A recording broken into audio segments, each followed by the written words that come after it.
బుజ్జి జానకి జానకి ఉదయా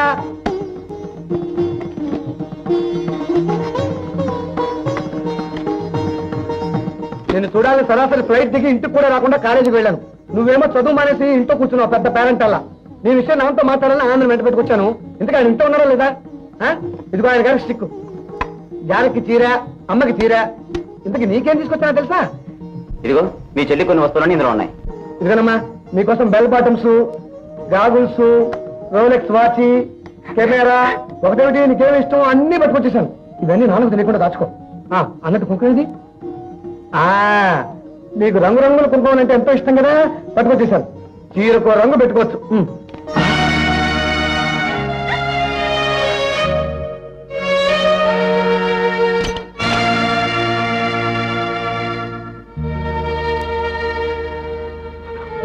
ఉదయా జానకి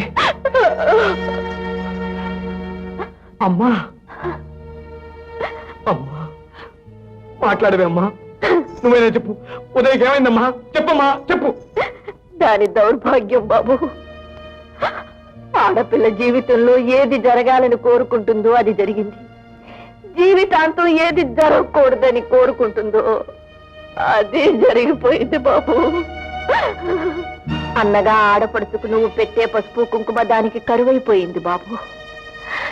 మాసిపోయిన దాని సౌభాగ్యం తిరిగి తీసుకురాలేవయ్యా, తిరిగి తీసుకురాలేవు. అంటే ఉదయకి నా చెల్లికి వీలేదు, అలా జరగటానికి వీలేదు. నాకు తెలియకుండా ఎందుకు ఇలా జరిగింది? నాతో ఒక్క మాట చెప్పకుండా ఎందుకు ఇలా చేశారు? దీనికంతటికీ కారణం ఎవరు? ఎవరు?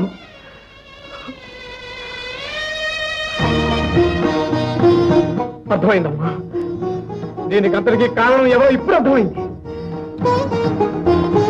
మీరు కదా ఏనన్నా తోడబుట్టమని నేను ఒకడున్నాన్న మాట కూడా మర్చిపోయి కనీసం ఒక ఉత్తరం ముక్క కూడా రాయకుండా దాని పచ్చని పట్టుకుని బుద్ధి చేస్తానా? ఏమిటాను అనేది? నేను నీకు ఉత్తరం రాయలేదు. ఎప్పుడు రాశారు? ఎక్కడికి రాశారు? అన్నయ్య, ఇందులో నాన్న తప్పేమీ లేదు. పెళ్లికి ముందు నాన్న ఉత్తరం రాసి పోస్ట్ చేయమని నా చేతికే ఇచ్చారు. కానీ నువ్వు వచ్చి చేయగలిగేదేమీ లేదని ఏమీ లేదని చెప్పేశానన్నయ్య. నువ్వు చెప్పింది నాన్న నాకు రాసిన ఉత్తరం కాదమ్మా. నీ నిండు నూనెలా బ్రతుకుని ఆ ఉత్తరమే నాకు చేరుంటే నిన్ను స్థితిలో చూసి ఉండేవాడిని కాదమ్మా. అమ్మా ఉదయ, నీ జీవితాన్ని చేతులారా నువ్వే నాశనం చేసుకున్నావమ్మా, నువ్వే నాశనం చేసుకున్నావు. బాధపడకన్నయ్యా. ప్రతి అన్న కన్నీళ్లు పోయిన ఆడపడితే సౌభాగ్యం తిరిగి తేగలిగితే ఈ లోకంలో దౌర్భాగ్యానికి చోటే ఉండదన్నయ్యా.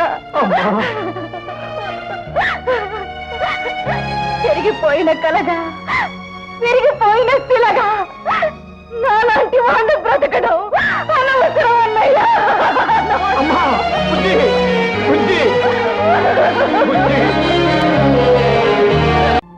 అమ్మా,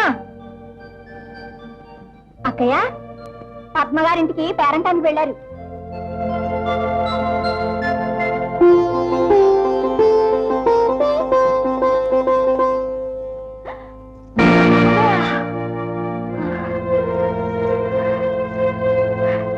ఏమిటమ్మా ఇది? తెలిసే చేస్తున్నావా? ముందు ఆ పువ్వులు బొట్టు తీసే మొత్తంగా తీసే. ఏమ్మా, ఇలా నా నొసటి కుంకుమతో తల నిండా పువ్వులతో నేనుండడం నువ్వు చూడలేకపోతున్నావా? అవునమ్మా, వాటి విలువేమిటో తెలియని పరిస్థితుల్లో వద్దని మారం చేస్తున్నా. ఆడదానికి తిలకమే అందమని బలవంతాన తిలకం దిద్ది పువ్వులు పెట్టి గాజులు తొడిగాం. ఈ రోజు వాటి విలువేమిటో తెలుసుకుని కావాలని మనసారా కోరుకుంటుంటే వద్దంటున్నావమ్మా. మురళి, అది పుట్టగానే ఈ ఇంట్లో మహాలక్ష్మి పుట్టిందని నాన్న నువ్వు మురిసిపోయారే. ఏ అమ్మా, ఆనాటి మహాలక్ష్మి ఈనాడు ఎందుకు కొరకకుండా పోయిందా? మురళి, ప్రతి ఆడదాని జీవితంలోనూ భర్త ప్రవేశిస్తూ తీసుకొచ్చేవి మంగళసూత్రాలు మట్లేనమ్మా. అతను పోగానే తీసేయాల్సినవి అవే గాని పుట్టుకతో వచ్చిన పశు కుంకుమలు పువ్వులు కాదమ్మా. చదువుకుంటున్న దాన్ని బలవంతాన పిలిపించి మెడలు వంచి ఈ పెళ్లి చేశారు. ఈనాడు అందవిహీనంగా తయారు చేసి మూల కూర్చోబెట్టారు. దానికి మాత్రం కోరికలు ఉండవా? దాని బతుకులా తెల్లపోవస్తుందనా? చెప్పమ్మా చెప్పు. ఏం చెప్పనురా, ఎలా చెప్పను? సాటి ఆడదానిగా కాకపోయినా కన్న తల్లిగా దాని బాధను అర్థం చేసుకోగలను. ఏ కన్న తల్లైనా కన్న కూతురు కళ్ళ ముందు కళకళ్ళాడుతూ ఉండాలని కోరుకుంటుంది. కడుపు దించుకుని కన్నానే కాని దాని కన్నీళ్లు తొడవలేని నిర్భాగ్యురాలినయ్యానురా. సంఘం, వంశం, ఆచారం, గౌరవం ఇన్ని సంఖ్యలతో ఆత్మ